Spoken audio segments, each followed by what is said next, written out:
Welcome to Abhinav Bharat. నేను అరవింద్.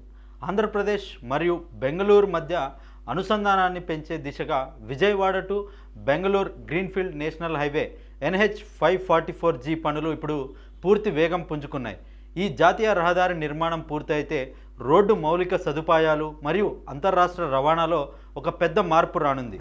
6 వరుసల ఈ యాక్సెస్ కంట్రోల్ ఎక్స్ప్రెస్ వే ద్వారా అమరావతి మరియు బెంగళూరు మధ్య ప్రయాణ సమయం భారీగా తగ్గడమే కాకుండా అనేక జిల్లాల్లో కొత్త ఆర్థిక అవకాశాలు మెరుగుపడనున్నాయి. భారత్మాల పరియోజన ఫేజ్ 2 కింద చేపట్టిన ఈ ప్రాజెక్టు వల్ల ప్రస్తుతం ఉన్న సమయం 11 నుండి 12 గంటల ప్రయాణ సమయం దాదాపు 6 గంటలకు తగ్గుతుంది అంటూ సమాచారం.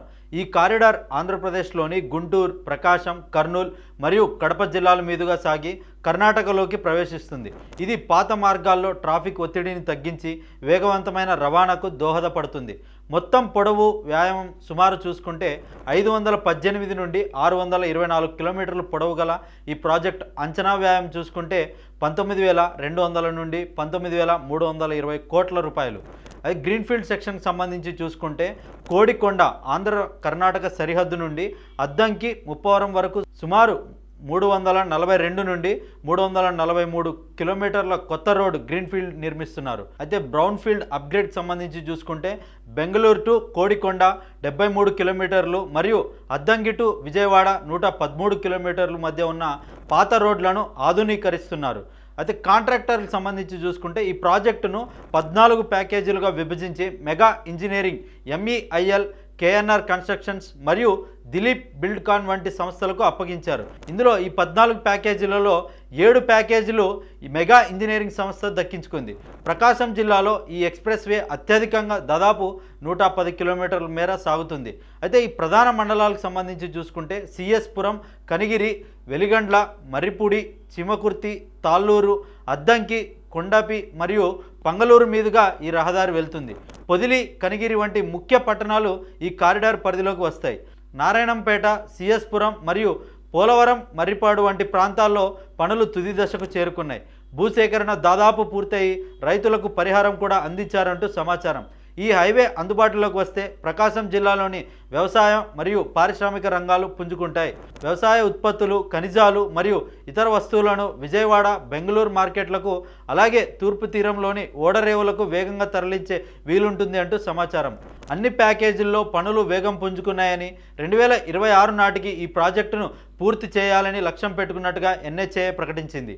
ఈ రహదారి 2 రాష్ట్రాల్లోని ప్రధాన జిల్లాలను కలుపుతుంది. ముఖ్యంగా కర్ణాటకలోని బెంగళూరు, చిక్బల్లాపూర్ అంటే దేవనహల్లి ఇది బెంగళూరు రూరల్ జిల్లా పరిధిలోకి వస్తుంది.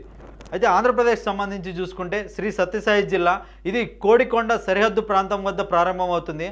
అనంతపురం సంబంధించి చూసుకుంటే కర్నూలు సరిహద్దులకు ఆనుకొని ఉన్న కొన్ని ప్రాంతాల మీదుగా సాగుతుంది. అదే వైఎస్ఆర్ కడప జిల్లాకు సంబంధించి చూసుకుంటే పులివెందుల మరియు ఎర్రగుంట్ల వంటి ముఖ్య ప్రాంతాలను కలుపుతుంది. కర్నూలు జిల్లాకు సంబంధించి చూసుకుంటే రాయలసీమ అలైన్మెంట్లో ఇది ఒక ప్రధాన భాగం. ప్రకాశం జిల్లాకు సంబంధించి చూసుకుంటే ఈ జిల్లాలో అతిపెద్ద భాగం ఉంది. పొదిలి, కనిగిరి మరియు అద్దంకి మీదుగా ఈ రహదారి వెళ్తుంది. బాపట్ల, గుంటూరు జిల్లాకు సంబంధించి చూసుకుంటే మంగళగిరి మరియు అమరావతి ప్రాంతాలను అనుసంధానిస్తుంది. మరియు NTR జిల్లా విజయవాడకు సంబంధించి చూసుకుంటే ఈ ఎక్స్ప్రెస్ వే ఇది ఒక ముగింపు పాయింట్గా ఉంటుంది. అయితే ఈ ప్రాజెక్టు మొదటి నుంచి ఎలా రూపుదిద్దుకుంది అనేది చూసుకుంటే 2021లో ఆంధ్రప్రదేశ్ ప్రభుత్వం ప్రతిపాదన, అదేవిధంగా కేంద్ర ఆమోదం లభించింది. 2022లో NH 544Gగా నామకరణం మరియు టెండర్ల ఆహ్వానం జరిగింది. 2023లో 14 ప్యాకేజీల కేటాయింపు MEIL, KNR, DBL వంటి సంస్థలకు. 2024లో ప్రధానమంత్రి నరేంద్ర మోడీ ద్వారా శంకుస్థాపన. 2026 జనవరిలో గిన్నిస్ వరల్డ్ రికార్డు సాధన. 2026కు ఈ ప్రాజెక్టు పూర్తి చేయాలన్న లక్ష్యంగా పెట్టుకున్నట్లు అధికారులు వెల్లడించారు. Bengaluru to Vijayawada express way నిర్మాణ ప్రాజెక్టులో భాగంగా భారత జాతీయ రహదారుల సంస్థ NHAI ఒక ప్రధాన మైలురాయిని చేరుకుంది. 6 జనవరి 2026న 6 వరుసల Bengaluru to Kadapa, Kadapa to Vijayawada economic కారిడార్లోని వనవోలు, వంకరకుంట సెక్షన్లో బిటుమినస్ కాంక్రీట్ వేయడంలో NHAI 2 గిన్నిస్ వరల్డ్ రికార్డులను సాధించింది. ఇందులో 2 రికార్డులు అయితే ఉన్నాయి. 24 గంటల వ్యవధిలో నిరంతరాయంగా 28.95 కిలోమీటర్ల పొడవైన లేన్లో బిటుమినస్ కాంక్రీట్ను వేయడం. మరొకటి చూసుకుంటే 24 గంటల వ్యవధిలో అత్యధికంగా 10,675 మెట్రిక్ టన్నుల బిటుమినస్ కాంక్రీట్ను నిరంతరాయంగా వేయడం.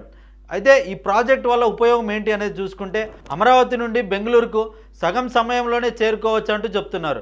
అదేవిధంగా ప్రకాశం, కడప జిల్లాలోని గ్రానైట్ మరియు ఇతర ఖనిజ పరిశ్రమలకు ఎగుమతి సులభం అవుతుందంటూ చెప్తున్నారు. ఈ కారిడార్ వెంబడి కొత్త లాజిస్టిక్ పార్కులు, హోటళ్లు మరియు పారిశ్రామిక హబ్బులు ఏర్పడతాయి. అక్కడ పరోక్షంగా, ప్రత్యక్షంగా అనేక ఉపాధి అవకాశాలు లభిస్తాయంటూ కూడా అధికారులు వెల్లడించారు. దీనిపై మీ అభిప్రాయాన్ని కమెంట్ రూపంలో తెలియజేయండి. Thank you.